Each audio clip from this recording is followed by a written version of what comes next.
საღამშვიდობის დღეს 2025 წლის 16 იანვარია, ხუთშაბათი, ვიწყებთ ამ წლის პირველ გადაცემას სივრცეში ეკავებ ხოძესთან. და რა თქმა უნდა მთავარ პოლიტიკურ მოვლენებს მიმოვიხილავთ. აქციებზე დაკავებულების გათავისუფლება და არჩევნები კვლავ უცვლელია საზოგადოების და პოლიტიკური სპექტრის იმ ნაწილის მოთხოვნები, რომლებიც უკვე 50 დღეა უწყვეტ პროტესტს უერთდებიან. არის მარშები, მსვლელობები, შეკრებები, პერფორმანსები, მანიფესტი გაიფიცე საქართველოს აქციებზე დაკავებული რამდენიმე ათეული პირი კვლავ რჩება პატიმრობაში. განსხვავებული პოზიციების მიუღებლობის გამო უწყვეტ პროტესტს ან ერთვის უკიდურესი სიტყვიერი ფსიქოლოგიური ბულინგიც და ახლა უკვე ფიზიკური ანგარიშწორებაც ვნახეთ. ბოლო დღეებში ვიხილეთ უმძიმესი ძალადობრივი ინციდენტებიც, რომლებიც პოლიტიკოსები არამხოლოდ ქმნიან, უკვე არამედ მონაწილეობენ კიდეც. სად გადის ზღვარი თმენის ვალდებულებებსა და საკუთარი უფლებების დაცვას შორის და როგორი უნდა იყოს ვითარების განმოხტვის გზები ან საშუალებები არის თუ არა კომპრომისის გამოძებნის, მისი მიღწევის ნება და ზოგადად ვის ეკისრება პასუხისმგებლობა შექმნილ ვითარებაზე. ამ ურთულესი შიდა ვითარების პარალელურად კვლავ აქტიურია დასავლეთი ქვეყნები, სადაც ისედაც არამარტივი პოლიტიკური ვითარებაა, რასაც ვხედავთ. იცლიან იმისთვის, რომ საქართველოს ხელისუფლებას თუ საზოგადოებას მიუთითონ როგორ უნდა მართოს ქვეყანამ საკუთარი პოლიტიკური დღის წესრიგი. 26 ოქტომბრის არჩევნების შედეგების საერთაშორისო არაღიარების ფონზე საქართველოს პროკურატურამ გუშინ არჩევნების შესაძლო გაყალბების ფაქტთან დაკავშირებით მიმდინარე გამოძიების შუალედური შედეგები წარმოადგინა. ვკითხულობთ პროკურატურის განცხადებაში, რომ გამოძიების მიერ საერთაშორისო ექსპერტების ჩართულობით დაიგეგმა ჩატარდა რამდენიმე საგამოძიებო ექსპერიმენტი, რის შემდეგაც დადგინდა, რომ საპარლამენტო არჩევნების დროს გამოყენებული ვერიფიკაციის აპარატებით შეუძლებელია ერთი და იგივე პირის მიერ სხვადასხვა საარჩევნო უბანზე ხმის მიცემა. როგორ ასრულებს საქართველოს ევროკავშირის მიმართ აღებულ ვალდებულებებს, სამის შესასწავლად კი უკვე მესამე დღეა თბილისში ევროსაბჭოს საპარლამენტო ასამბლეის თანამომხსენებელი შეხვედრებს მართავენ. ისინი შეეცდებიან ყველა მხარის პოზიციას გაეცნონ და შედეგები ასახონ ანგარიში. შეძლებს თუ არა ხელისუფლება ქართული თუ საერთაშორისო საზოგადოების დარწმუნებას იმაში, რომ 26 ოქტომბრის არჩევნების შედეგები რეალურად ასახავს ქართველი ამომრჩევლის ნებას, როგორ გაართმევს თავს სტრატეგიულ პარტნიორებთან ახალი გადატვირთვის პროცესს და შეძლებს თუ არა საერთაშორისო იზოლაციის თავიდან არიდებას. როგორ ხედავს საგამოძიებო კომისიის შექმნით 2025 წელს ეგრეთ წოდებული კოლექტიური ნაცმოძრაობის განეიტრალების პროცესს და როგორია პროგნოზი პოლიტიკური. ამ თემებზე ვისაუბრებთ დღეს ჩვენ სტუმართან შიდა საერთაშორისო საკითხებზე და ჩვენი გადაცემის სტუმარი დღეს გახლავთ პარლამენტის განათლების კომიტეტის თავმჯდომარე გიო მიქანაძე, რომელსაც მივესალმები. მოგესალმებით. საღამომშვიდობის მსმენელს და მაყურებელს და დიდი მადლობა მოწვევისთვის. მადლობა მობრძანებისთვის. ბატონო გივი, ძალიან ბევრი თემა დაგროვდა. ჩვენ წლის პირველი გადაცემა გქონდა, თქვენ გერგოთ პატივი მოკლედ იყო ჩვენი პირველი სტუმარი. შესაბამისად, ახალი წლების შემდეგ და მანამდეც საქართველოს პოლიტიკაში, შიდა პოლიტიკაში, საერთაშორისო ასპარეზზე ძალიან ბევრი რამ მოხდა, რაც ახლა ჩემ მონოლოგში რაც შევძელი და ჩამოვთვალე, მაგრამ პირველი კითხვა მინდა დაგისვათ აუცილებლად ჟურნალისტთან დაკავშირებით, ჩემ კოლეგასთან დაკავშირებით, ეს ხება მზია ამაღლობელის დაკავების ფაქტს, რომელიცაც სავარაუდოდ ემუქრება 4 და 7 წლამდე პატიმრობა. არაერთი საერთაშორისო ორგანიზაცია ამას აპროტესტებს, ჩვენ კი ვნახეთ ყველაფერი, რა და როგორ მოხდა. თუმცა აგერ ვრცელდება უკვე საიას განცხადებაც, რომ რეალურად, როგორც აღმოჩნდა და გამოიტანეს ამბავი, მასთან შეხვედრის შემდეგ, ირაკლი გებუაძემ პოლიციელს გულისხმობ ხელმძღვანელს დაკავებული ჟურნალისტის წინააღმდეგ განახორციელა არასათანადო მოპყრობა და მათ შორის სახეში შეფურთხება, არ ეძლეოდა გარკვეულ დროის განმავლობაში წყლის დალევის, ასევე საპირფარეში სარგებლობის შესაძლებლობა, ეს განცხადებიდან არის და სამსახურებრივი უფლებამოსილების დაუყოვნებლივ შეჩერებაზე საია მოითხოვს გებუაძისთვის ამ უფლებამოსილების შეჩერებას. თქვენი პოზიცია მაინტერესებს ამ თემაზე, რამდენად სამართლიანია ჟურნალისტის დაკავება და თქვენ როგორ ხედავთ მოვლენების განვითარებას აი იმ ფონზე, როცა ამდენი საერთაშორისო ორგანიზაციაც მის გათავისუფლებას ითხოვს. კი ბატონო, პირველ რიგში უნდა აღვნიშნოთ ის, რომ ნებისმიერი პირის დაკავება ეს არის ასე ვთქვათ უკიდურესი ზომა, რომელიც გამოიყენება კონკრეტულ სიტუაციაში. ჩვენ აუცილებლად ხაზი უნდა გაუსვათ იმას, რომ პოლიციელი წარმოადგენს სახელმწიფოს. ის არის სახელმწიფო ინსტიტუტის წარმომადგენელი და ის არის პასუხისმგებელი საზოგადოებაში წესრიგის და უსაფრთხოების დაცვაზე. მას აქვს მასზე დაკისრებული უფლებამოსილებები და ის ახორციელებს შესაბამისად ამ უფლებამოსილებებს. ნებისმიერი დასავლეთის ქვეყნის კანონმდებლობას ჩვენ რომ გადავხედოთ, პოლიციელზე მცირეოდენი ასე ვთქვათ, წინააღმდეგობის გაწევაც კი ისჯება უმკაცრესად. იმიტომ რომ პოლიციელი თავისი ფუნქციიდან გამომდინარე, იმ რისკებიდან გამომდინარე, რომელსაც ის თავისი მოვალეობების შესრულების დროს აწყდება ყოველდღიურ რეჟიმში, იმიტომ რომ სამწუხაროდ არაერთმა პოლიციელმა საკუთარი სიცოცხლეც კი შესწირა საზოგადოებრივი წესრიგის და უსაფრთხოების დაცვას, როგორც საქართველოში, ასევე მსოფლიოს ყველა ქვეყანაში. შესაბამისად, აქედან გამომდინარე, პოლიციელთან მიდგომა და პოლიციელთან მიმართებით დამოკიდებულება ყოველთვის არის განსაკუთრებულ კატეგორიად მიჩნეული. ჟურნალისტია ეს, რიგითი მოქალაქეა, თანამდებობის პირია თუ ასე შემდეგ, ყველას ვალდებულება არის, რომ როდესაც პოლიციელი მასზე კანონით დაკისრებული ფუნქციების შესრულებას ახორციელებს, ამას პატივი სცეს. ჩვენ ყველამ ვიხილეთ კადრები, სადაც ნათლად ჩანდა ის ინციდენტი, თუ კი შეიძლება ამას ინციდენტი ეს არ იყო, ეს ხო კანონსაწინააღმდეგო ქმედება, ეს ინციდენტი არ იყო უბრალოდ. ეს ხო კანონსაწინააღმდეგო ქმედება, რომელიც კონკრეტული პირისგან იქნა ჩადენილი და მე აღმოჩნდა ეს ქალბატონი რომ არის ჟურნალისტი. და იმით აპელირება რომ რადგანაც ის ჟურნალისტია და სწორედ ამიტომ მოხდა მისი დაკავება, ეს აბსოლუტურად სცდება იმ რეალობას და კანონის უზენაესობის მოთხოვნას, რომელზეც ჩვენ ვაგებთ ამ სახელმწიფოს და ვაძლიერებთ. რაც შეეხება კითხვის მეორე ნაწილი იყო საიას პოზიციასთან აი, დაკავშირებით. ამიტომ რამდენიმე ფაქტორი არის აქ ალბათ, რაზეც მეც მაინტერესებს თქვენი მოსაზრება. ერთი ეს, რაზეც ახლა თქვენ საუბრობთ და მეც გითხარით, ხო, საის განცხადებას გულისხმობ, არასათანადო მოპყრობასთან დაკავშირებით და ჩამოვთვალე ეს რა იყო, ხო, სახეში შეფურთხება და ასე და ასე შემდეგ და შემდეგ შესაძლო აფექტურ მდგომარეობაში, თქვათ, ის მოქმედება, რაც ვნახეთ. ეს როგორ შეგვიძლია, თქვათ, პოლიციელის მხრიდან ასეთი მოპყრობა ნებისმიერ ადამიანზე, თქვათ, არ არის ჟურნალისტი, ხო, რა მნიშვნელობა აქვს ამ შემთხვევაში? მე ერთი წამითაც არ მithქვავს ის, რომ პოლიციელმა თავის უფლებამოსილებას უნდა გადაამეტოს. პოლიციელს აქვს განსაზღვრული კომპეტენცია და შესაბამისად იმ კომპეტენციის და კანონით დადგენილი უფლებამოსილების ფარგლებში უნდა იმოქმედოს. რაც შეეხება აი ამ კონკრეტულ ინფორმაციას, იმიტომ რომ ეს არის უფრო ინფორმაციული ხასიათის, ვიდრე მტკიცებითი ხასიათის. გამომდინარე იქიდან, რომ ეს გაჟღერდა როგორც ინფორმაცია და საიაც მე რამდენადაც მაქვს ინფორმაცია, აჟღერებს ამას შეხვედრის დეტალებს ყვება, მასთან მზიასთან შეხვედრის დეტალებს. მასთან კომუნიკაციიდან გამომდინარე. ჩვენ გვაქვს ჩამოყალიბებული სპეციალური უწყება, ეს არის სპეციალური საგამოძიებო სამსახური, რომელიც სწორედ სამართალდამცავი უწყებების წარმომადგენელთა მხრიდან შესაძლო კანონ დარღვევასთან დაკავშირებით იძიებს საქმეს. შესაბამისად, ეს განცხადება მათ უნდა წარადგინონ უშუალოდ ამ უწყებაში, ან მიმართონ, რის საფუძველზეც მათ აქვთ აბსოლუტურად სრული უფლებამოსილება, რომ დაიწყონ ამ საკითხის შესწავლა და ამ საკითხთან მიმართებაში გავიგოთ რეალურად რა მოხდა, არსებობს თუ არა მტკიცებულებები, რაც შეეხება განცხადებას იმის თაობაზე, რომ ეს ადამიანი დაუყოვნებლივ უნდა განთავისუფლდეს და ამაზე არის როგორც საერთაშორისო, ასევე ადგილობრივი არასამთავრობო ორგანიზაციები იქნება თუ სხვადასხვა ორგანიზაციებიდან თუ კონკრეტული პირებისგან განცხადებები, ძალიან კარგად უნდა განვიხილოთ ეს თემა იმ კონტექსტში, რომ სასამართლოს პრეროგატივაში ჩვენ არ უნდა შევიდეთ. სასამართლომ იმსჯელა ამ საკითხზე, სასამართლომ დაადგინა, მისი გადაწყვეტილება, რაც დაადგინა, ეს გასაჩივრებადია და რა თქმა უნდა, ეს პროცედურები ყველა ადამიანს უნდა გაიაროს ყველა პროცედურა, მაგრამ ის რომ ვიღაცის განცხადებით ადამიანი თავისუფლდებოდეს, ეს ნიშნავს, რომ სახელმწიფო არ არსებობს. ეს ნიშნავს, რომ რამდენი რაღაც მოხდება კანონსაწინააღმდეგო ქმედება კონკრეტული პირის განცხადებით, მით უმეტეს ეს იქნება საერთაშორისო თუ ადგილობრივი არ აქვს ამას მნიშვნელობა. ეს არის მართლმსაჯულების პროცესში შესვლა და გარკვეულწილად უხეშად ჩარევა. ეს არის მოცემულობა, როდესაც ჩვენ უნდა დაველოდოთ პროცესის მიმდინარეობას, კანონმდებლობით განსაზღვრული არის ყველა მექანიზმი იმისთვის, რომ გასაჩივრება მოხდეს. ეს პროცესებიც საჯარო არის. საზოგადოება ესწრება ამ პროცესებს. ეს ხო არ არის დახურული პროცესი.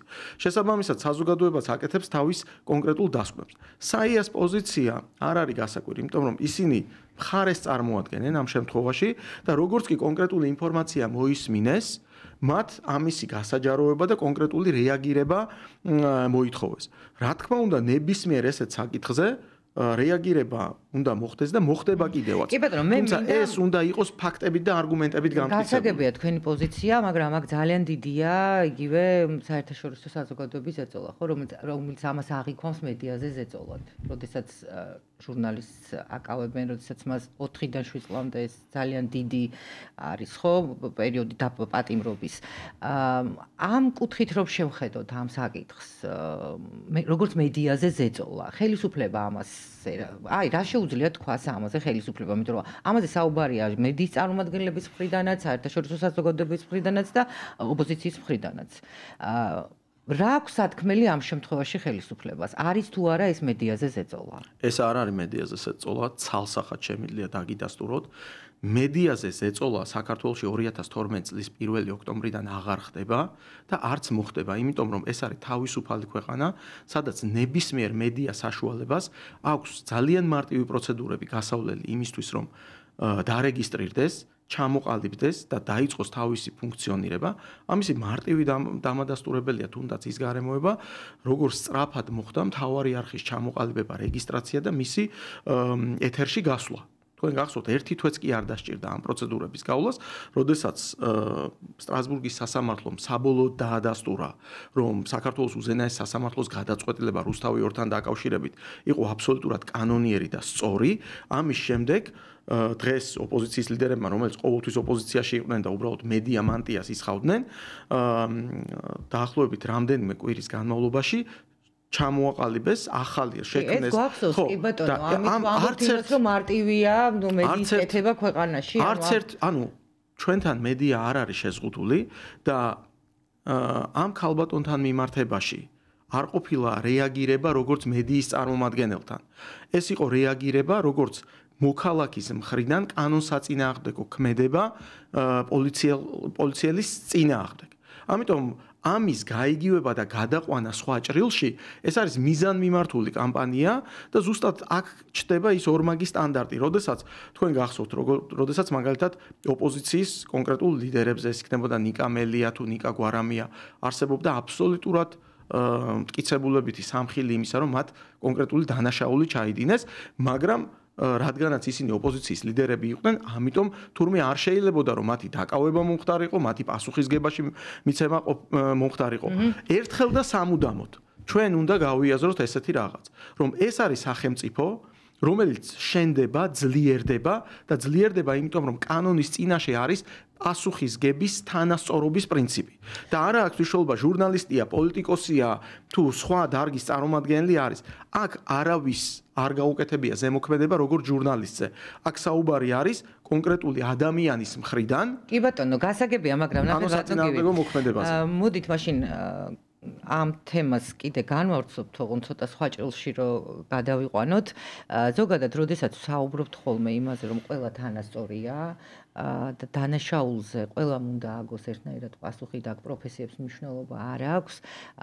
რა თქმა უნდა, დღემდე არსებობს შეკითხვები, დაკავებულების ბევრი ყავს ხო ამ აქციების დროს 30-მდე დაკავებულია ზოგსისხლის სამართლის პასუხისმგებლობის საქმეების ადმინისტრაციული კი ბატონო რეალურად ეს აქციებიც ამ ფონზე მიმდინარეობს და ძირითადი მოთხოვნაც ალბათ ამ აქციის მონაწილეები ზუსტად ეს არის და საუბარია იმაზე რომ არავინ არ არის დასჯილი და გამოძიებული თუნდაც პოლიციის მხრიდან ძალის გადამეტების შემთხვევაში და ჩნდება უსამართლობის განცდა, როდესაც ერთი მხარეს ისჯებიან ადამიანები და მეორე მხარეს ვერ ვხედავთ საქმის გამოძიების არ ვიცი შეიძლება დრო არის მცირე ესეც მოვისმინე ჩემ ეთერში რომ ჯერ გამოძიება მიმდინარეობს როდის შეიძლება დასრულდეს ეს გამოძიება და ვიხილავთ თუ არა მეორე მხრიდანაც რასაც სხვათა შორის ხელისუფლებაც აღიარებს რომ იყო გადაცდომები პოლიციელების მხრიდან და ნახავთ თუ არა დასჯილს მეორე მხრიდან ამ ადამიანებს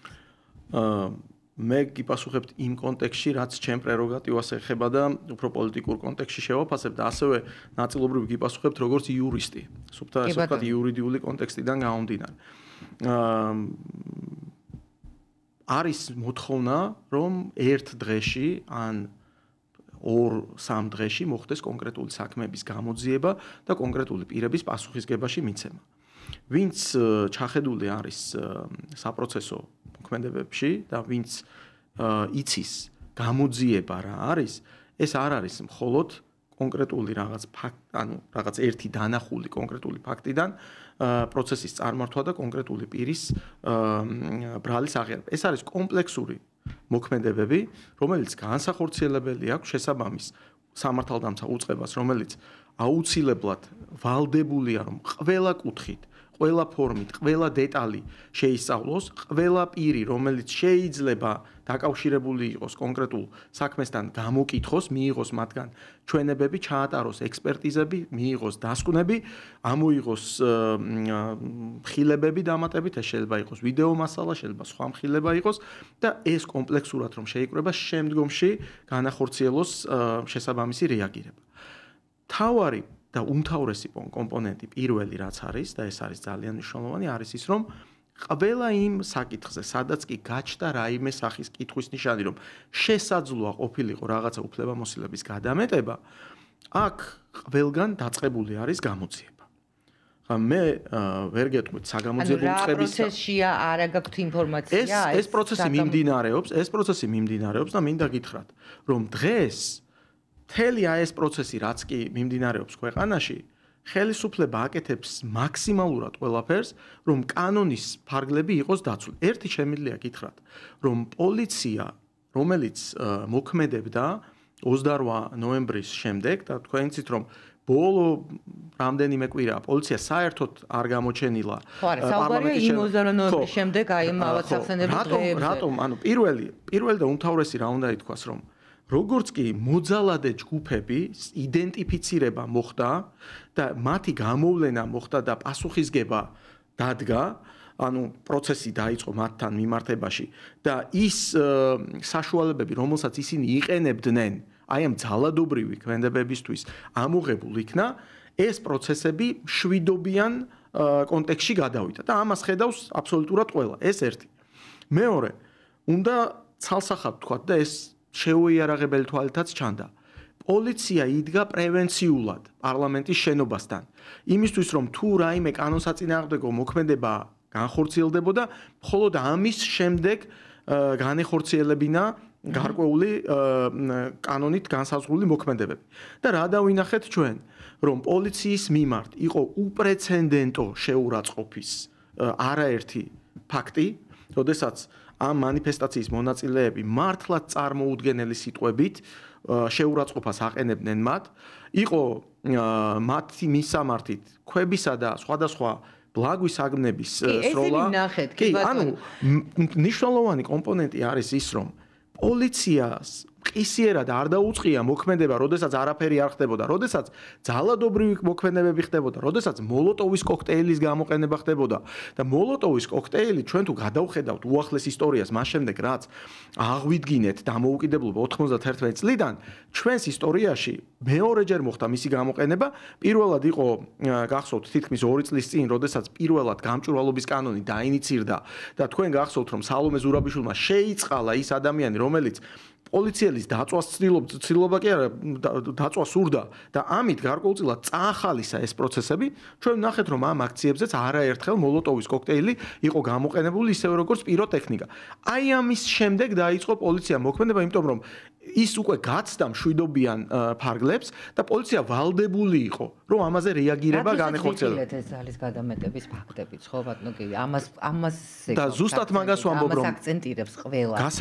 გასაგებია კი ბატონო რომ რამდენიმე შემთხვევაში მართლაც იყო რაღაც ისეთი სიტუაცია, რომელიც აბსოლუტურად, ასე ვთქვათ, მიუღებელი სიტუაცია შეიძლება დავარქვათ, მაგრამ ამ საკითხებს სჭირდება სიღრმისეული შესწავლა, ყველა მტკიცებულების წარმოჩენა და გამოძიება ერთ დღეში და ერთ კვირაში ფიზიკურად ვერ დადგება. რა შეიძლება მოხდეს იმ ახალგაზრდებთან მიმართებაში, რომელთა გათავისუფლებასაც ითხოვენ აქციებზე, მაგალითად დღეს ანდრო ჭიჭინაძესთან, როგორც ვიცი, სანამ შემოვიდოდით უკვე გავრცელდა ინფორმაცია, შევიდა ევროსაბჭოს საპარლამენტო ასამბლეის წარმომადგენლები, მოინახულეს და არ ვიცი, ხა იქ ჯერჯერობით არ მაქვს ინფორმაცია, რა საუბარი იყო და რა განცხადება გაკეთდა, მაგრამ ითხოვენ ამ ადამიანების გათავისუფლებასაც, რომელთაც ასევე, ზოგი 20-21-22 წლის ახალგაზრდები არიან, შესაძლოა მათაც ემუქრებოდეთ 7 წლამდე პატიმრობა. ამ შემთხვევაში რა ნაბიჯები შეიძლება გადადგას ხელისუფლებამ, წავიდეს რაღაც დათმობებზე თუ არ ვიცი, როგორ შეიძლება ამას მიუდგნენ? კიდევ ერთხელ ცალსახად უნდა ვთქვათ, რომ თუ კი ადამიანი კანონს არღვევს, ამისთვის არსებობს შესაბამისი პასუხისმგებლობის ზომა. ეს პროცესი ჯერჯერობით გამოძიების სტადიაშია. ამ ადამიანების მიმართ მოქმედებს უდანაშაულობის პრეზუმპცია. ისინი დამნაშავეები არ არიან, ისინი არიან ბრალდებული კონკრეტული დანაშაულებრივი ქმედების შესაძლო ჩადენაში. და გამოძიება მიმდინარეობს, შესაბამისად ჩვენ უნდა დაველოდოთ გამოძიების სრულობას. და პატიმრობაში რჩება ხო რამდენიმე ადამიანი ეს არის პროკურატურის პოზიცია, გამომდინარე იქიდან რომ ეს ადამიანები მხილებული იქნენ ძალადობრივ ქმედებებში, რომელიც ხშირ შემთხვევაში იყო ჯგუფური ხასიათის, რაც დამამძიმებელი გარემოება არის და შესაბამისად აქედან გამომდინარე ისინი გარკვეულ რისკს ატარებენ საზოგადოებრივი უსაფრთხოების და წესრიგისთვის. ზუსტად ეს არის საფუძველი, რამდენადაც ჩემთვის ცნობილია, რის გამოც სასამართლო დაეთანხმა პროკურატურის პოზიციას და ამ ადამიანების პატიმრობა, ასე ვთქვათ, პატიმრობას გარკვეული მოტივაციით ისინი დატოვა წინასწარ პატიმრობაში. რა თქმა უნდა, იქ საფუძველი არსებობდა ამისი, სხვანაირად ვერ იქნებოდა და შესაბამისად გამოძიება მიმდინარეობს. ამ ადამიანების დანაშაული ჯერ დადგენილი არ არის. სასამართლო რომელსაც პრინციპში ოპოზიცია არ ენდობა, ბატონო, კი, აქაც არის ერთგვარი რაღაც ჩიხი, არ ვიცი, გამოუვალი მდგომარეობაც, რასაც ვუყურებთ, იმიტომ რომ ძირთადად ამ მოსამართლეების მიმართაც არის პრინციპში შემდეგ უკვე აგრესია და ბულინგი, რატომ იღებენ ისინი ასეთ გადაწყვეტილებას? როგორ ხედავთ ამ ვითარების განმუხტვას, როგორ წარმოგიდგენიათ ეს ყველაფერი? ოპოზიციისთვის მიუღებელი არის ყველაფერი, სადაც სახელმწიფო ინსტიტუტები თავის ფუნქციას და როლს ასრულებენ. ოპოზიციისთვის მიუღებელი არის მეცხრე ჯერზე არჩევნების შედეგები, რომელიც მათ პირწმინდად წააგეს. ოპოზიციისთვის მიუღებელი არის სასამართლო, რომელიც მსჯელობს მიღებული კანონმდებლობის ფარგლებში და კონკრეტულ პირებთან მიმართებაში იღებს, ასე ვთქვათ, კანონმდებლობიდან გამომდინარე გადაწყვეტილებებს, რომელიც კონკრეტული მტკიცებულებებით და ფაქტებით არის გამყარებული. ამ ადამიანებისთვის ნებისმიერი პროცესი არის მიუღებელი, აი მაგალითისთვის ავიღოთ გუშინდელი ფაქტი. როდესაც პროკურატურამ, გენერალურმა პროკურატურამ ჩაატარა ბრიფინგი და შუალედური დასკვნა გამოაქვეყნა იმ გამოძიებაზე, რომელიც მიმდინარეობს 2024 წლის 26 ოქტომბრის არჩევნებთან დაკავშირებით. და ნახეთ გუშინ ამ გამოძიების შედეგები ყველამ. ყისიერად მათ თქვეს, რომ ვინ ეკითხება პროკურატურას, აი განცხადებები თუ თქვენ ნახეთ ოპოზიციური ლიდერების, როდესაც უცხოეთი არ აღიარებს. ანუ ეს ადამიანები თვითონვე აღიარებენ, რომ მათთვის თავარი არის რომ ლეგიტიმაცია მიიღონ უცხოეთიდან და თვითონვე ძალიან კარგად იციან რომ საკუთარი ხალხი მათ ლეგიტიმაციას არ აძლევს. მათ წინასწარვე იცოდნენ რომ წააგებდნენ და მთელი პროცესი და მთელი ასე ვთქვათ ეს მოცემულობა გადატანილი ჰქონდათ არჩევნების შემდგომ პერიოდზე. თუმცა ისინი წინასწარ მიზანმიმართულად ქმნიდნენ აღქმებს საზოგადოებაში და საერთაშორისო პარტნიორებში იმასთან დაკავშირებით, რომ არჩევნებს ისინი იგებდნენ, თუ კი ისინი წააგებდნენ, ესე იგი არჩევნები იყო გაყალბებული. ამის ლობირებას ეწეოდნენ, პლუს ამას მიმდინარეობდა მიზანმიმართული შეტევა ცენტრალური საარჩევნო კომისიის და სასამართლო ხელისუფლების წინააღმდეგ, იმიტომ რომ მათ იცოდნენ, რომ საბოლოო გადაწყვეტილებები, რომელიც შედეგებთან იყო დაკავშირებული, სწორედ ამ ორ სახელმწიფო ინსტიტუციას უნდა გამოეტანა. ამიტომ ეს იყო ძალიან დიდი სცენარის სხვადასხვა კომპონენტები და შესაბამისად რატო უნდა გვიკვირდეს ამ ადამიანების მხრიდან ან სასამართლოს აღიარება, ან რომელიმე სახელმწიფო სტრუქტურის აღიარება, როდესაც მათთვის მხოლოდ შესაძლებელია იმის აღიარება, თუ კი ისინი არჩევნებს მოიგებენ და ისინი არჩევნებს ვერ იგებენ. ეს დადასტურდა არაერთხელ. ეს გასაგებია, მაგრამ ნახეთ არჩევნების მოთხოვნა, კიდე რამდენიმე ინციდენტზე მინდა თქვენთან მოვასწრო საუბარი. არჩევნების მოთხოვნა, ანუ ახალი არჩევნების დანიშვნა და არა ვადამდელის ახალი არჩევნების დანიშვნა არის იმ ადამიანების მოთხოვნაც, რომელიც 50 დღეა დგას ქუჩაში. ну გაფიცვები, ნახეთ ძალიან ბევრი პერფორმანსი, გუშინ იყო კიდევ რაღაც გაფიცვა სხვადასხვა კომპანიების და დაწესებულებების. რეალურად არ წყდება ეს აქციები. მნიშვნელობა არ აქვს, ახლა ეს არის 200,000-იანი თუ არ ვიცი 400,000-იანი თუ 1000 კაციანი. ეს ნაწილი ადამიანების, ხო, მაინც ითხოვენ ამ პატიმრების გათავისუფლებას, უკანონო დაპატიმრებულების, ასე როგორც უწოდებენ და ასევე ახალი არჩევნების ჩანიშვნას. რას უპირისპირებს ხელისუფლება ამას? ან როდემდე შეიძლება? არსებობს რაღაცა კომპრომისი, ან აპირებს თორე ხელისუფლება ამ ადამიანებთან დალაპარაკებას? მოდით პოლიტიკური პარტიები გვერდზე გავწიოთ. აი ვისაუბროთ იმ ადამიანებზე, ვინც ამდენი დღეა დგას ქუჩაში. ნებისმიერ შემთხვევაში ყველა ვარიანტი ესენი არიან საქართველოს მოქალაქეები. ეს ხელისუფლება არის ყველას ხელისუფლება. და რა აქვს გეგმაში ხელისუფლებას? როგორ შეიძლება მათთან დიალოგი? თქვენ ძალიან კარგ საკითხს გაუსვით ხაზით დალაპარაკებას და დიალოგს. ჩვენი მხრიდან მე მგონი საზოგადოებამ არაერთხელ ნახა, რომ უპრეცედენტო ნაბიჯი გადაიდგა. პრემიერ-მინისტრმა პირადად თქვა, გააკეთა განცხადება, რომ დაახლოებით 10 ახალგაზრდა ან ვინც გინდათ აი იმ ადამიანებისგან, ვინც აპროტესტებს კონკრეტულ სიტუაციას, გადაწყვიტეთ ვინ იქნება და გნებავთ საჯარო, გნებავთ დახურულ სივრცეში დავჯდეთ, ვისაუბროთ, მე მზად ვარ, დაგითმოთ რამდენი დროც იქნება საჭირო იმისთვის, რომ ჩვენ ყველა საკითხი დეტალურად, სიღრმისეულად გავიაროთ და თუ თქვენ დამიმტკიცებთ, რომ ჩვენ რაღაც არასწორად გავაკეთეთ, მე ამას ვაღიარებ. მაგრამ თუ მე დაგიმტკიცეთ, რომ ეს ყველაფერი აბსოლუტურად ნორმალიზებულ ჩარჩოში მიდის, მაშინ ეს ნახეთ, იყო თუ არა შემდეგ კიდევ რაიმე შეთავაზება?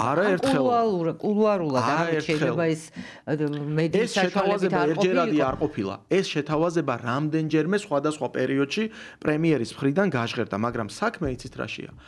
ნებისმიერ იმ ადამიანისთვის, ვინც ამ უსაფუძვლო მოთხოვნებს აყენებს, მათთვის ამ ასე ვთქვათ, პლატფორმაზე შემოსვლა, სადაც მოხდება დებატები იმ საკითხებთან დაკავშირებით, რასაც ისინი აპროტესტებენ, წამგებიანია. ეს ძალიან კარგად იციან. თქვენ გახსოვთ, რომ თინა ხიდაშელი და პაპუნა ჯანელიძე დიახ დათანხმდნენ ხო შემდეგ უარი იყო შემდგომში ისეთი შემოტევა წავიდა მათზე რომ როგორ მიდიხართ იმიტომ რომ ძალიან კარგად იციან მათ მშვენივრად იციან რომ სიმართლე არის მარტივი სიმართლე რაში მდგომარეობს რომ არავის ევროინტეგრაციის პროცესი არ შეუჩერებია ჩვენ ვთქვით ძალიან ღიად და გასაგებად არის ორმაგი სტანდარტების დამოკიდებულება. არის უსამართლო პოლიტიკა ჩვენი ქვეყნის მიმართ. რატომ? ერთადერთი მიზეზის გამო, რომ ჩვენ თავდახრილად ყველაფერზე არ ვეთანხმებით. ჩვენ პირველ რიგში ნომერ პირველ პრიორიტეტად გვაქვს ამ ქვეყნის და ამ ქვეყანაში მცხოვრები ხალხის არა აქვს მნიშვნელობა ვის უჭერენ ისინი მხარს მათი კეთილდღეობის პრიორიტეტი და შემდეგ არის სხვა პრიორიტეტები. მაშინ, როდესაც ჩვენ ვხედავთ რომ ისეთი ქვეყნები, როგორიც არის უკრაინას გავანებოთ თავი, იმიტომ რომ ძალიან მძიმე მდგომარეობაშია, მოლდოვა და ბოსნია-ჰერცეგოვინა. ნებისმიერი ანგარიში თქვენ რომ აიღოთ ევროკომისიის, რომელიც სხვადასხვა საერთაშორისო ინდექსებზე დაფუძნებით კეთდება ყოველწლიურად. თქვენ ნახავთ, რომ ყველა მიმართულებით საქართველოს უსწრებს რეფორმა იქნება თუ ნებისმიერი კორუფციასთან ბრძოლა, მართლმსაჯულების საკითხები თუ ნებისმიერი თემა გამჭვირვალობა და ასე შემდეგ. საქართველოს ყველას უსწრებს ამ ქვეყნებს. სამაგიეროდ რას ხედავთ, რომ მოლდოვასთან გაიხსნა მოლაპარაკებები, ბოსნია-ჰერცეგოვინასთან გაიხსნა მოლაპარაკებები, საქართველოსთან მიმართებაში, როგორც ადრე უსამართლოდ იყო კანდიდატის სტატუსის მიღებასთან დაკავშირებით, ამ მექანიზმის გამოყენება, გარკვეული ესე ვთქვათ, манипуляციური ხასიათით, ანალოგიურად ახლა გამოიყენება. ამიტომ ჩვენ ძალიან მარტივად ვთქვით, რომ ჩვენ არ დავაყენებთ 28 წლამდე მოლაპარაკებების გახსნის საკითხს, მით უმეტეს რომ ეს ჩვენი გადასაწყვეტი არ არის. ეს არის იმ 27 ქვეყნის კონსენსუსით მისაღები გადაწყვეტილება. მაგრამ თუ თქვენ დღეს მიიღებთ ამ გადაწყვეტილებას ევროკავშირი, დღესვე პრემიერი ამბობს რომ მზად არის რომ ამას ხელი მოაწეროს და მიესალმება. ამიტომ აქ რაიმე გადახვევა ფიზიკურად გამორიცხულია, მით უმეტეს როდესაც ცალსახად უნდა ვთქვათ და ამაში მე მგონი ვერავინ ვერ შეგვეწინააღმდეგება რომ სწორედ ქართული ოცნების ხელისუფლების პირობებში გაკეთდა ყველაფერი იმ პროგრესის თვალსაზრისით ევროკავშირთან რაც დღეს გვაქვს დაწყებული ასოცირების შეთანხმების ხელმოწერიდან დამთავრებული კანდიდატის სტატუსის მიღებამდე და პლუს ამას რა განცხადება გააკეთა პრემიერმა რომ ჩვენ ამ ყველაფრის და მიუხედავად ვაგრძელებთ ასოცირების შეთანხმებით ნაკისრი ვალდებულებების შესრულებას და 2028 წლის ბოლოსთვის ჩვენ უნდა გქონდეს 90%-ზე მეტი შესრულებული რაც იმას ნიშნავს რომ 2030-მდე ჩვენ დარჩენილ ვალდებულებებსაც ჩავხურავთ და იმისთვის რომ ევროკავშირის წევრი გახდე ეს ვალდებულებებია შესასრულებელი ეს არის ჩარჩო ხელშეკრულება კი ბატონო ეს ყველაფერი ძალიან კარგად გვესმის და მოსმენილი გვაქვს და მიუხედავად ამისა არსებობს შიშები ქვეყნის იზოლაციის ჩვენ ვხედავთ დასავლეთიდან მომდინარე ამ განცხადებებს თითქმის ყოველ დღე დღესაც კი იყო ასეთი მსგავსი განცხადებები აღარ გულისხმობ ხა ულსონის განცხადებას და იქ ბალტიისპირეთის რომელიმე ლიდერის და სანქციების თემა. მაგალითად დღეს გავრცელდა ასევე გაერთიანებულ სამეფოს თემთა პალატაში შევიდა ბიძინა ივანიშვილის წინააღმდეგ სანქციებთან დაკავშირებით, ხო? აი ეს შუამდგომლობა და შესაძლოა ის დასანქცირდეს კიდევ ამ გაერთიანებული სამეფოს მხრიდან და ეს ხდება ყოველდღე პერმანენტულად. არის თუ არა ამის საშიშროება, რომ ქვეყანა ექცევა იზოლაციაში და ეს არა მხოლოდ ოპოზიციის მომხრეების, თქვათ, ერთგვარი ბრალდებებია. ეს შეიძლება ოცნების მომხრეებსაც კი აღელვებდეთ, რადგან რაღაცნაირად არ ვიცი, გარკვეული ვიზიტების სიმცირეც იგრძნობა მთავრობის წარმომადგენლების მხრიდან დასავლეთში. რამდენად აქვს ხელისუფლებას კავშირი დასავლურ წრეებთან, რამდენად ის უხსნის ამ ვითარებას, რაც თქვათ, არ არის ჩვენთვის ცნობილი, რა შეგიძლიათ ამაზე გითხრათ? კი ბატონო. რა თქმა უნდა, ნებისმიერი ჩვენი მოქალაქისთვის ძალიან საყურადღებოა და ერთგვარად გზნობიარე თემაა, როდესაც დასავლეთიდან ასეთი განცხადებები კეთდება. თუმცა ერთი რაღაც უნდა ცალსახად აღინიშნოს. ჩვენ, მე მგონი, საქმითაც დავამტკიცეთ ის, რომ არანაირი სანქცია ჩვენ არ გვაშინებს. და პირველ რიგში ეს დაამტკიცა ბიძინა ივანიშვილმა. რომელიც არაფორმალური სანქციების ქვეშ იყო უკვე რამდენიმე წელიწადია. და იცით თქვენ სვის კაპიტალთან შვეიცარიულ ბანკთან დაკავშირებული დავა კრედიტ სვისთან დიახ, რომელიც წლების განმავლობაში არ ურიცხავდა იმ თანხას, რომელიც მის საკუთრებას წარმოადგენს და ყველა საერთაშორისო დონეზე, საარბიტრაჟო სასამართლოში დავა მოგებული არის ბიძინა ივანიშვილის სასარგებლოდ, მაგრამ მისი აღსრულება არ ხდებოდა და ახლა როდესაც აშშ-ს სახაზინო დეპარტამენტმა სრულიად უსამართლოდ დაუწესა სანქციები, იქ უკვე გაჟღერდა რეალურად და გამოჩნდა ის რეალური ფონი. ეს გამოიყენებოდა სამწუხაროდ ერთგვარი შანტაჟის ფორმატი. აქ ალბათ საუბარი ბატონო, ჩვენ არაერთხელ გვაქვს ეს მოსმენილი, რომ არ აქვს მნიშვნელობა ამ სანქციებს, თქვათ ხელისუფლების წარმომადგენლებისთვის, აქ მარტო ბიძინა ივანიშვილზე არ არის ხო საუბარი. უბრალოდ აქ ალბათ საუბარია იმაზე, რამდენად ამით ქვეყანაც შეიძლება დაზარალდეს. თუ კი ამდენი დასანქცირებულია მაღალი შტოს წარმომადგენელი ხელისუფლებებიდან, ეს ხო თავად ქვეყანაზე ძალიან ცუდად მოქმედებს იმიჯზე, ეკონომიკაზე და ძალიან ბევრ რამეზე. ანუ ამ იზოლაციას გულისხმობ. რამდენად ეს ნაფიქრი აქვს ხელისუფლებას, რომ შესაძლოა ქვეყანა აზარალოს ამან და არა ვთქვათ ვინმე პირადად. აქაც ძალიან მარტივი პასუხი არის და პასუხი მდგომარეობს შემდეგში. ღირებულებების შეფასება უნდა მოხდეს. რა დევს სასწორზე? და სასწორზე დევს ამ ქვეყნის კეთილდღეობა და მისი ყოფნა არ ყოფნის საკითხი. როდესაც ამაზე არის საუბარი, იქ ვერანაირი ვერც სანქციები და ვერც ვერანაირი მუქარა ჩვენ უკან ვერ დაგვახევინებს, იმიტომ რომ ის კომპონენტი, რომელიც დაკავშირებულია ამ ქვეყანაში მშვიდობის შენარჩუნებასთან, ამ ქვეყნის სტაბილურობასთან, აბსოლუტურად გვავალდებულებს და გვაკისრებს უდიდეს პასუხისმგებლობას. ზუსტად ამიტომ ძალიან დიდი პროცენტი მიიღო არჩევნებში 54%, ეს არის მართლაც ძალიან სერიოზული მხარდაჭერა, რომ ყოველი მეორე კი არა, უფრო მეტი ჩვენი ამომრჩეველი მხარს უჭერს იმ გუნდს, რომელიც უკვე მე-13 წელიწადია ახორციელებს პოლიტიკას, რომელიც მშვიდობაზე და ამ ქვეყნის სწორ განვითარებაზე არის ორიენტირებული. მოდით წარმოვიდგინოთ საერთო სურათი. საქართველო დღეს ფაქტიურად პატარა კუნძულივით არის დარჩენილი, გარშემო რო შემოვიხედოთ, ყველგან ისეთი გლობალური გამოწვევები არის ომის, აგრესიის, ეს იქნება უკრაინაში მიმდინარე პროცესები, თუ ეს იქნება ახლო აღმოსავლეთში მიმდინარე პროცესები, დღეს ბოლომდე სტაბილური სიტუაცია არც სამხრეთ კავკასიაში არ არის, იმიტომ რომ ჯერ კიდევ აზერბაიჯანსა და სომხეთს შორის სამშვიდობო ხელშეკრულება ხელმოწერილი არ არის და იმედი გვაქვს რომ 2025 წელს ეს ხელშეკრულება ხელმოწერილი იქნება, იმიტომ რომ მშვიდობა არის გარანტი ძალიან ბევრი პოზიტიური განვითარების და ჩვენ ყველანაირად გამოვთქვათ ჩვენს მზაობას რომ ძალისხმევა გავწიოთ და შუამდგომლობაც და ყველანაირ პროცესს ხელი შევუწყოთ ამ კუთხით. აი ამ ფონზე საქართველო რომელიც ინარჩუნებს მშვიდობას და ამ დროს როდესაც ჩვენი ტერიტორიის 20%-ზე მეტი ოკუპირებული არის რუსეთის მიერ და რუსეთს ყავს უკანონოდ ჩვენს ტერიტორიებზე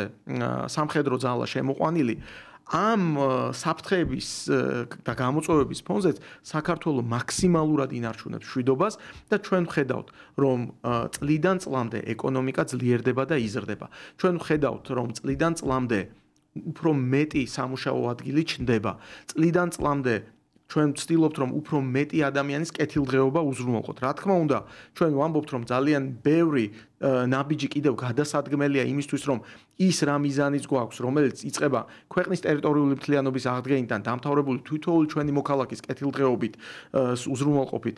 ძალიან ბევრი ნაბიჯი არის გადასადგმელი და სამუშაო, მაგრამ თავარი რაც არის, ეს არის ქვეყნის შენარჩუნება და ქვეყანა ვერ შენარჩუნდება თუ კი მშვიდობა და სტაბილურობა არის. ბატონო, ძალიან დიდ იმედებს ამყარებს ხელისუფლება ტრამპის ინაუგურაციაზე, ხო? იქაც არის, თუმცა ბოლოს ისიც მოვისმინე რომ ესეც არ არის რომ ყველაფერი ამაზე იყოს დამოკიდებული.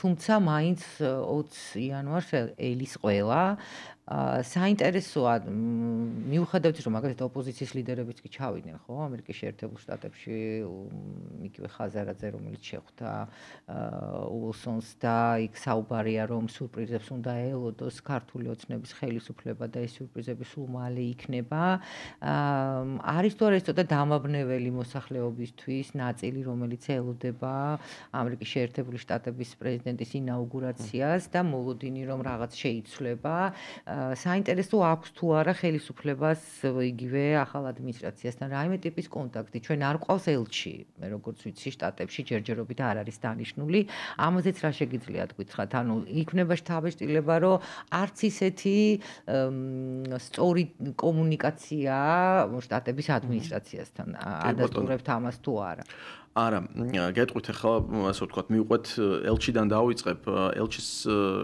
ელჩთან დაკავშირებული გამოწვევა ჩვენ გვაქვს არა მარტო ამერიკის შეერთებულ შტატებში, არამედ რიგ ევროპულ ქვეყნებში. ესეც ცნობილია, მაგრამ ნუ შტატები არის ქვეყანა, სადაც ალბათ ეხლა ყველაზე მეტად პრობლემის თავი და არსი მდგომარეობს იმაში, რომ სალომე მდგომარეობდა იმაში, რომ სალომე ზურაბიშვილი არ აწერდა ხელს ელჩების დანიშვნის საკითხს, რაც ფორმალურ საკითხს წარმოადგენს მისი მხრიდან. დაახლოებით 2 წლის წინ მან ანალოგიურად ეს შეფერხება განახორციელა და მაშინ როდესაც ჩვენ უკვე საკონსტიტუციო სასამართლოში ვაპირებდით სარჩელის შეტანას ამ საკითხთან დაკავშირებით, შემდგომში გადაიფიქრა და ეს პროცესები გვახსოვს. ამიტომ ეს პროცესები ძალიან მალე უკვე დარეგულირდება და ყველგან სადაც ვაკანტური პოზიცია არის საგარეო საქმეთა მინისტრის უშუალო ჩართულობით ეს პროცესები, ასე ვთქვათ, დარეგულირებული იქნება. რა თქმა უნდა, ჩვენთვის ძალიან მნიშვნელოვანია ვინ იქნება საქართველოს ელჩი ამერიკის შეერთებულ შტატებში, მით უმეტეს, როდესაც ბაიდენის ადმინისტრაციამ გააკეთა და ვიტყვი რომ ჯერ კიდევ აკეთებს 20 იანვრამდე ყველაფერს, რომ რაც შეიძლება აი ამ ორმხრივი ურთიერთობების კონტექსტში ძალიან მძიმე მემკვიდრეობა დაუტოვოს ტრამპის ადმინისტრაციას. და რაც შეეხება უშუალოდ ტრამპის ადმინისტრაციასთან და იმ განცხადებებს, რომელიც ჩვენი მხრიდანაც კეთდება და ზოგადად მოლოდინი რაც არის. ჩვენ რა თქმა უნდა გვაქვს ტრამპის ადმინისტრაციასთან კომუნიკაცია, ამ ეტაპზე ეს უფრო ირიბი კომუნიკაციის ფორმატს წარმოადგენს, თუმცა როგორც კი ინაუგურაცია იქნება, ჩვენ მაქსიმალურად უმოკლეს ვადაში გვექნება ყველა მოცემულობა იმისა, რომ ეს კომუნიკაცია შედგეს. როდესაც ჩვენ ვამბობთ, რომ ტრამპის პრეზიდენტად ინაუგურაციის შემდეგ ველით ცვლილებებს ზოგად სიტუაციაში, ამის საფუძველს გვაძლევს ორი კონკრეტული კომპონენტი. ეს არის თანხვედრა იმ ღირებულებებში, რომელიც ჩვენ გუნდს ხელისუფლებას და ტრამპის ადმინისტრაციას გააჩნია, იმიტომ რომ ტრამპის მთელი წინასაარჩევნო კამპანია ამ ორ განსაკუთრებულ ფაქტორზე იყო აწყობილი. ზოგადად ხო, რაღაცა ემთხვეოდა, ხო ეს? კი, ანუ ეს არა მხოლოდ ემთხვეოდა, ეს იყო გაცხადებულად ღია დისპოზიცია, რომელიც ძალიან მნიშვნელოვანია და პირველ რიგში საუბარი გვაქვს უკრაინაში ომის დასრულებაზე და სამშვიდობო მოლაპარაკებების დაწყებაზე, რაც ავტომატურად იმ წნეხს მოხსნის საქართველოს მიმართ, რომელიც მეორე ფრონტის გახსნასთან დაკავშირებით დღესაც არსებობს და ეს საფრთხეები არსად არ წასულა, მინდა გითხრათ და მეორე მნიშვნელოვანი კომპონენტი ეს არის ოჯახური ღირებულებების კომპონენტი, რომელზეც ჩვენ დღესაც სრულად უსაფუძვლოდ და უსამართლოდ გვაკრიტიკებენ, მაგრამ ფაქტი არის, რომ ტრამპმა ერთ-ერთი უმთავრესი კომპონენტი, რაზეც თავის წინასაარჩევნო კამპანია ააგო სწორედ იმაზე, რომ ოჯახი ეს არის ქალის და მამაკაცის ურთიერთობა, ერთსქესიანი ქორწინება მისთვის დაუშვებელია, ისევე როგორც ერთსქესიანი წყვილების მიერ ბავშვის აყვანის პროცესი ან სქესის შეცვლა ქირურგიული ოპერაციის ეს დამთხოვები ვიცით ბატონო, უბრალოდ ის საკმაოდ არაპროგნოზირებადი ადამიანია, ხო? ტრამპი მოდი ვთქვათ, ეხლა თუ ბოლოს გავითვალისწინებთ რა განცხადებებიც იყო მის მხრიდან გაკეთებული გრენლანდიას რაც შეეხება და იგივე კანადასთან დაკავშირებით, გასაგებია ეს რაღაცა ღირებულებითი კონტექსტის დამთხოვება, მაგრამ საქართველოსთან მიმართებაშიც ალბათ არის საკითხები, რომელზეც ესე მარტივად ვთქვათ, მოგვარება იგივე ურთიერთობა ამერიკის შეერთებულ შტატებთან სტრატეგიული ურთიერთობის კონტექსტში როგორ შეიძლება ეს გაგრძელდეს, რადგან მაგალითად ხელისუფლება ამბობდა, რომ ეს მხოლოდ ფურცელზე იყო დაწერილი და იქ არის პუნქტები, რომელიც რეალურად ამ მთელი წლების მანძილზე არ შესრულებულა.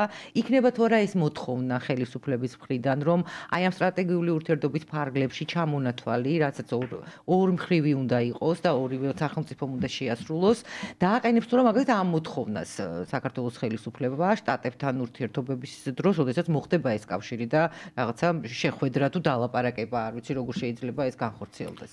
პირველ რიგში უნდა ითქვას, რომ ის მძიმე მემკვიდრეობა, რომელიც ბაიდენის ადმინისტრაციიდან გადავა ორმხრივ ურთიერთობებში ტრამპის ადმინისტრაციაზე, ძალიან მიამიტური იქნება იმის თქმა, რომ ეს ესე მარტივად ასე ვთქვათ, ერთ დღეში ან ერთ თვეში შეიძლება რომ ეს ყველაფერი აბსოლუტურად 180 გრადუსით რადიკალურად ასე ვთქვათ დაალაგდეს. აქ კიდევ ერთი კონკრეტული ფაქტორია. ყველასთვის ცნობილი არის და ამაზე თვითონ ტრამპიც საუბრობს Deep State-ის კონტექსტში. კი, ეს არის ის ძალა, რომელიც მაქსიმალურად ორიენტირებული არის, რომ სოფლიოში ქაოტური სიტუაცია იყოს და ეს ქაოტური სიტუაციას თავის ძალაუფლების კონტექსტში მაქსიმალურად გამოიყენოს.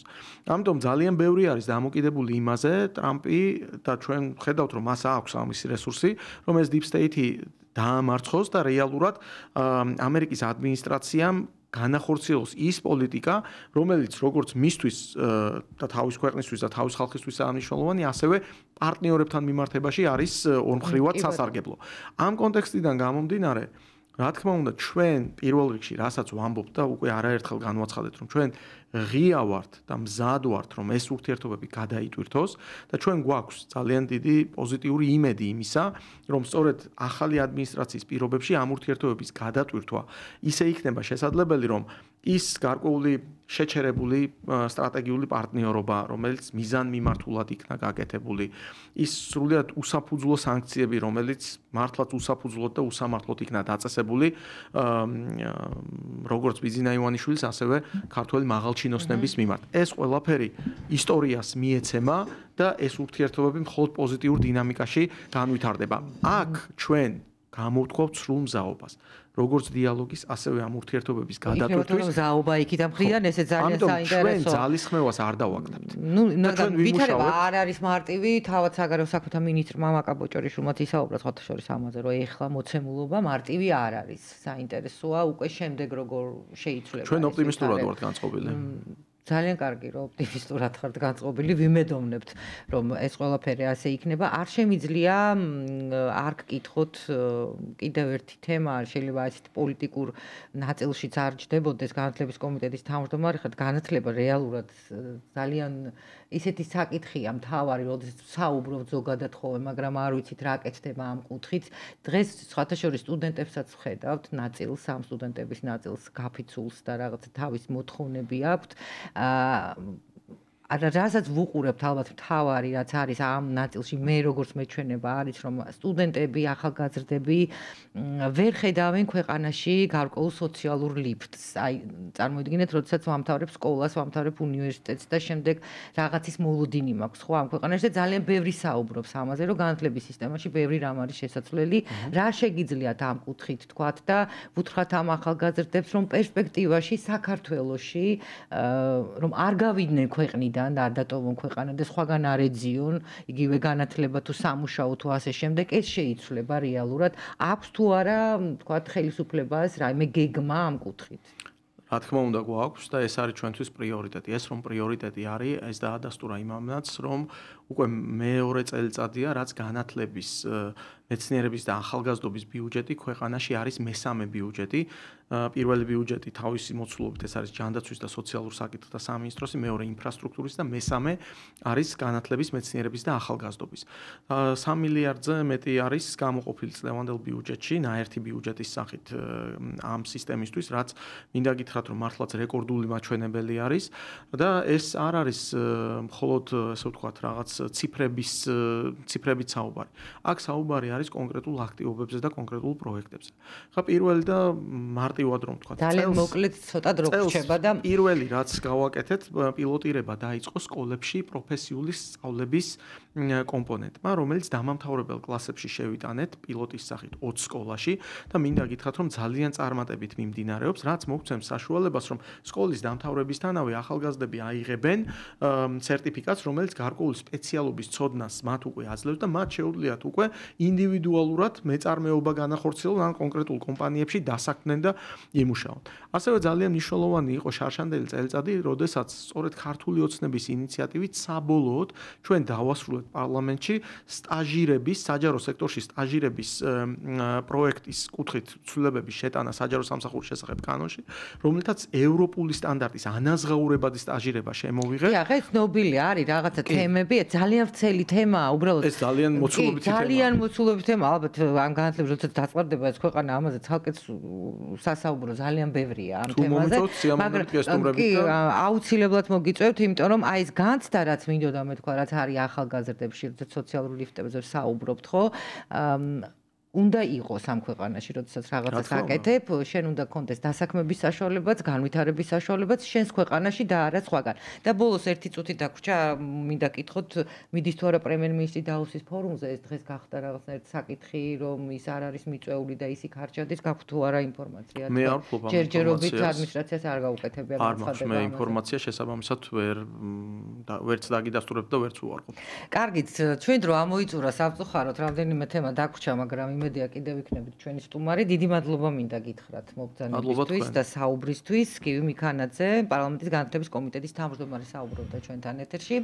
მე დღეს ამით გემშვიდობებით და შევხვდებით მომდევნო ხუთშაბათს ამავე არხზე, ამავე დროს ნახვამდის.